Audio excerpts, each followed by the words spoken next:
Iran जवाब देना जानता है। यमन पर हमले के बाद डोनाल्ड ट्रंप की चेतावनी पर आईआरजीसी कमांडर ने दिखाया तेवर, अमेरिका को खुली चुनौती। अगली खबर में आपको बताएंगे गलत काम करने वालों की अब खैर नहीं। सऊदी अरब ने बनाया स्पेशल पुलिस यूनिट, एमबीएस ने दिया आदेश, 50 से ज्यादा गिरफ्तार। क्या सऊदी में इस्लामिक पुलिस की हुई वापसी, आखिर क्यों बनानी पड़ी? इसी के साथ आपको बताएंगे इस्लामोफोबिया पर अल अजहर के ग्रैंड इमाम शेख अल तैयब की चेतावनी, नफरत रोकने के लिए कड़े कानूनों की जरूरत, दक्षिणपंथी नेता और मीडिया पर बोला हमला। तो दोस्तों सभी खबरें आसान भाषा में एक एक करके विस्तार से बताएंगे, तो आप मेरे साथ इस वीडियो के आखिर तक बने रहें। तो बिना टाइम लेते हुए बात करते हैं खबरों की। दोस्तों अमेरिका के यमन में हौथी पर हवाई हमले के बाद उसकी ईरान से तनातनी बढ़ती नजर आ रही है। डोनाल्ड ट्रंप ने हौथी के समर्थन के लिए ईरान को चेताया है। इस पर ईरान के Islamic revolutionary guard corpus IRGC chief ने जवाब देते हुए कहा है कि उनकी जमीन पर हमला हुआ तो वो कड़ी प्रतिक्रिया देंगे। दरअसल ट्रंप ने ईरान को हौथी विद्रोहियों का समर्थन बंद करने की चेतावनी दी है। इस पर ईरान ने कहा है कि वो हौथियों का समर्थन नहीं कर रहा है। ऐसे में अमेरिका की धमकी बेबुनियाद है। इस तनाव की बड़ी वजह लाल सागर में जहाजों की सुरक्षा है। हौथी रिबल्स ने लाल सागर में अमेरिका और इजराइल के जहाजों को लगातार निशाना बनाया है। अमेरिका का कहना है कि हौथियों को ईरान से समर्थन मिल रहा है। टाइम्स ऑफ इजराइल की रिपोर्ट के मुताबिक डोनाल्ड ट्रंप ने शनिवार को कहा है कि अमेरिका ने लाल सागर में जहाजों को हौथी खतरे से बचाने के लिए निर्णायक सैन्य कार्रवाई शुरू की है। अमेरिका ने यमन में भीषण हवाई हमले किए हैं। इन हमलों में 31 लोग मारे गए। अमेरिका के यमन में हमलों के बीच डोनाल्ड ट्रंप ने कहा कि ईरान को हौथी विद्रोहियों का समर्थन तुरंत बंद करना चाहिए, वरना अंजाम बहुत बुरा होगा। इस घटनाक्रम ने अमेरिका और ईरान के बीच तनाव को फिर से बढ़ा दिया है। आईआरजीसी चीफ जनरल हुसैन सलामी ने रविवार को कहा कि ट्रंप की ओर से ईरान को धमकी की वो निंदा करते हैं। उन्होंने कहा ईरान का रुख साफ है, वो युद्ध नहीं छेड़ेगा, लेकिन अगर कोई धमकी देता है तो उसका उचित और निर्णायक जवाब देगा। हौथी यमन के लोगों के प्रतिनिधि है। ये समूह अपने राजनीतिक और दूसरे निर्णय खुद लेता है, न कि ईरान उनको गाइड करता है। यही नहीं, ईरान के शीर्ष राजनयिक अब्बास अरागची ने कहा कि अमेरिकी सरकार को ईरानी विदेश नीति तय करने का कोई अधिकार नहीं है। अरागची ने कहा वो समय जब वाशिंगटन तेहरान की विदेश नीति तय कर सकता था साल 1979 में ही समाप्त हो गया है। 1979 में इस्लामिक क्रांति के बाद लोगों ने पश्चिम समर्थक शाह को सत्ता से बाहर कर दिया था। ईरान के विदेश मंत्रालय के प्रवक्ता इस्माइल बाकी ने अमेरिका के यमन में हमले को क्रूर कहते हुए निंदा की है। उन्होंने इसे संयुक्त राष्ट्र चार्टर के सिद्धांतों का उल्लंघन बताया है। रूसी विदेश मंत्रालय ने भी रविवार को कहा कि रूसी विदेश मंत्री सर्गेई लावरोव ने अमेरिका से हमले बंद करने का आग्रह किया है। लावरोव ने अमेरिकी विदेश मंत्री मार्को रूबियो से भी इस पर बात की है।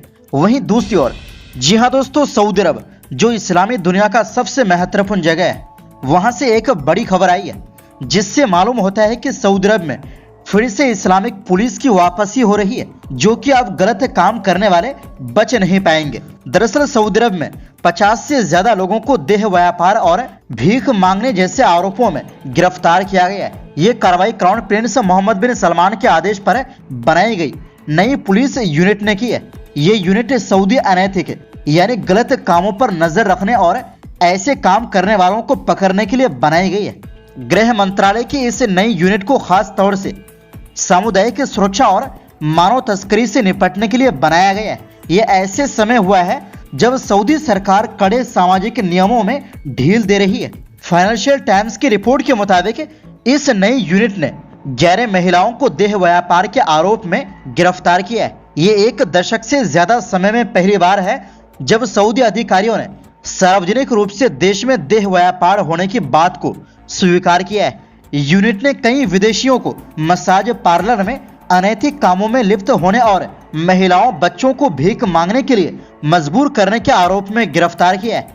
सऊदी में इस नई यूनिट की तुलना देश के धार्मिक पुलिस बल हया से की जा रही है। ये फोर्स नैतिक नियमों को लागू करने के लिए जाना जाता था। सऊदी सरकार ने 2016 में इसकी शक्तियां कम कर दी थी। इसे मोहम्मद बिन सलमान की अर्थव्यवस्था में बदलाव लाने और कड़े सामाजिक धार्मिक नियमों में ढील देने की कोशिश के तहत देखा गया था। विश्लेषकों का कहना है कि इस नई यूनिट के बनाने के पीछे की वजह साफ नहीं है। अर्ध सरकारी अखबार ओकाज डेली के लेखक खालिद अल सुलेमान का कहना है कि ये नई सामुदायिक सुरक्षा इकाई इसलिए बनाई गई है क्योंकि समाज में नैतिकता से जुड़े नियमों के उल्लंघन के मामले बढ़ रहे हैं। उन्होंने बताया कि सोशल मीडिया पर भी ऐसी गतिविधियों के विज्ञापन दिखाई देने लगे हैं। इससे सऊदी समाज की छवि को नुकसान हुआ है। ऐसे में सरकार पर इसे रोकने के लिए दबाव बढ़ा और ये यूनिट बनाई गई। सऊदी में सोशल मीडिया यूजर्स का कहना है कि सामुदायिक सुरक्षा इकाई एक तरह से धार्मिक पुलिस की वापसी है। इस बार सिर्फ इसका रंग रूप बदल दिया गया है।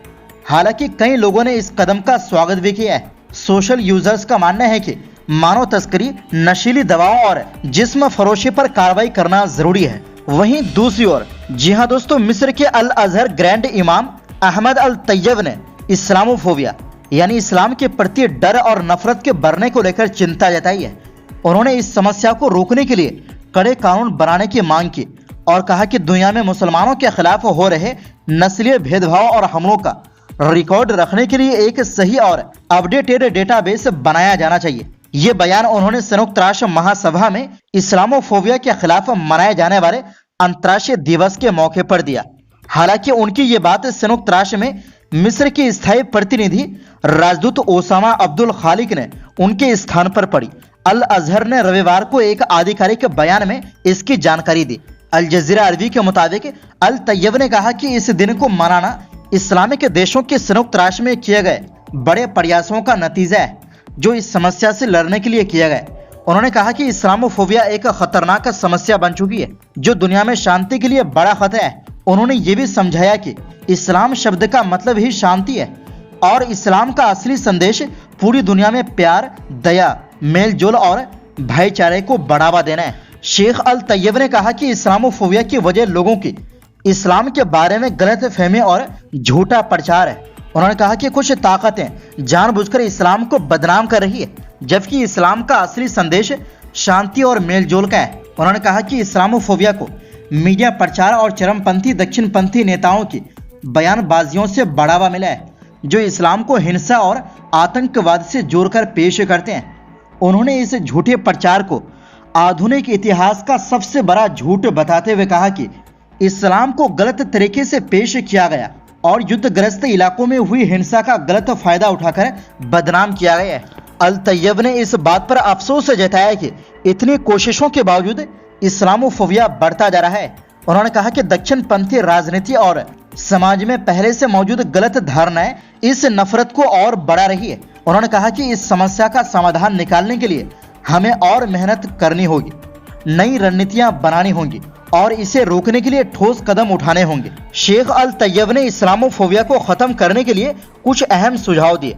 पहला, इस्लामोफोबिया की अंतर्राष्ट्रीय परिभाषा तय की जाए जिसमें इस्लाम और मुसलमानों के खिलाफ नफरत और हिंसा भड़काने वाले शब्दों और कृतियों को शामिल किया जाए। दूसरा, एक डेटाबेस बनाया जाए जिसमें मुसलमानों के खिलाफ हो रहे अपराधों और भेदभाव के मामलों को दर्ज किया जाए। तीसरा, ऐसे कानूनों की समीक्षा हो जो इस्लामोफोबिया को बढ़ावा दे रहे हैं या इसे रोकने में मदद कर सकते हैं।